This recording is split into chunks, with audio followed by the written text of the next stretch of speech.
안녕하세요. 핵보상TV의 호자입니다.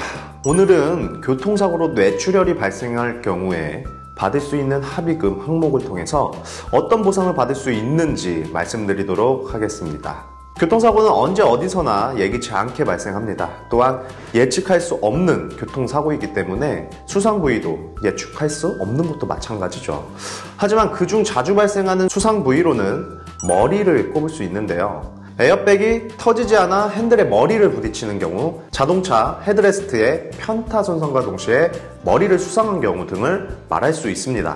가벼운 뇌진탕 정도면 병원에서 보존적 치료로 끝날 수 있겠지만 극심한 두통, 오한, 구토 등의 증세에 마비와 같은 신경학적 이상 증상으로 병원에 내원했다면 영상검사상 뇌출혈 진단의 가능성이 높습니다.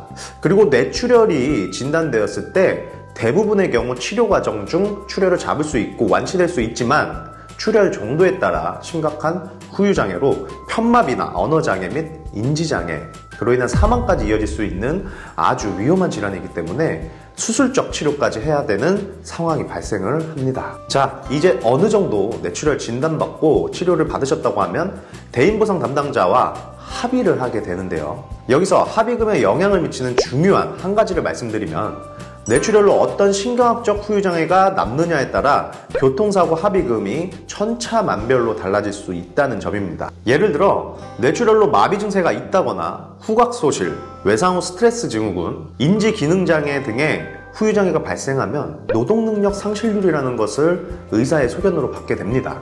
소득의 노동능력 상실률과 정년까지의 라이프니츠 혹은 호프만 계수를 곱하여 산출한 값이기 때문에 합의금 비율 중 개호비와 함께 가장 높은 부분을 차지하고요. 자신이 치료 후에도 어떤 증상을 호소하고 있느냐에 따라서 후유장애, 방금 말씀드린 상실 수익액이라고도 하는 이 합의금이 달라질 수 있다는 것입니다.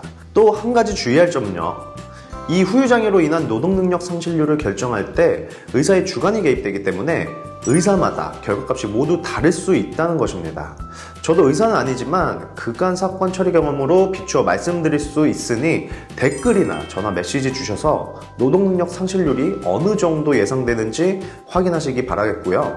자, 그럼 상실 수익액을 제외하고도 또 다른 합의금 항목에 대해 설명을 드리자면요. 먼저 기왕치료비가 있습니다. 이 기왕치료비는 병원에서 뇌출혈로 치료받은 총 의료비를 말하고요. 급여와 비급여 등의 검사, 치료 등에 해당됩니다. 보통 보험회사에 대인 접수가 되면 보험사에서 병원으로 지불보증서를 보내기 때문에 따로 치료비를 부담하실 필요는 없습니다. 다만 정도가 심한 뇌출혈의 경우 조기 합의를 하게 된다면 이후 발생될 치료비가 부담될 수 있으니 합의 시기를 적절하게 조율하셔야 될 부분이기도 하죠.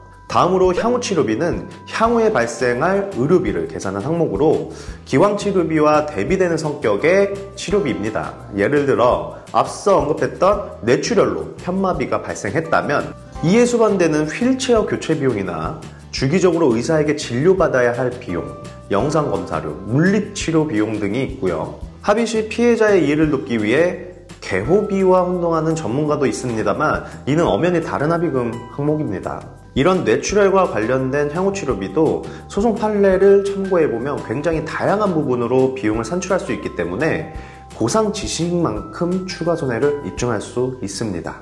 마지막으로 개호비죠. 개호비는 간병비로 이해하시면 됩니다. 뇌출혈로 편마비나 인지기능의 장애가 남아있다고 하면 항상 누군가의 도움 없이는 생활을 할 수가 없습니다.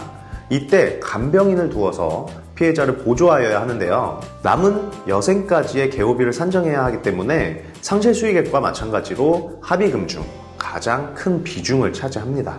요즘 의학의 발전으로 인해 100세도 넘게 살고 있다는데 보험사에서는 사지마비로 인한 여생이 3년에서 4년밖에 안 된다고 하시면 인정할 수 있겠습니까?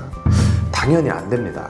이렇게 보험사에서는 적정 여명 단축 비율과 개호기간 등으로 분쟁을 삼고 있기 때문에 이 부분도 신경 써서 방어해야 한다는 점도 말씀드리고요. 오늘 영상은 여기에서 마무리하겠습니다. 뇌출혈 사고로 인한 합의금 적게는 수천만 원에서 많게는 수억 원까지도 산출되는 부분인 만큼 혼자서 고민하지 마시고요. 편하게 연락 주시면 자세하게 상담드리도록 하겠습니다. 이상 핵심적인 보상 내용만 알려드리는 핵보상TV의 호재였고요. 다음 영상에서 뵙도록 하겠습니다. 감사합니다.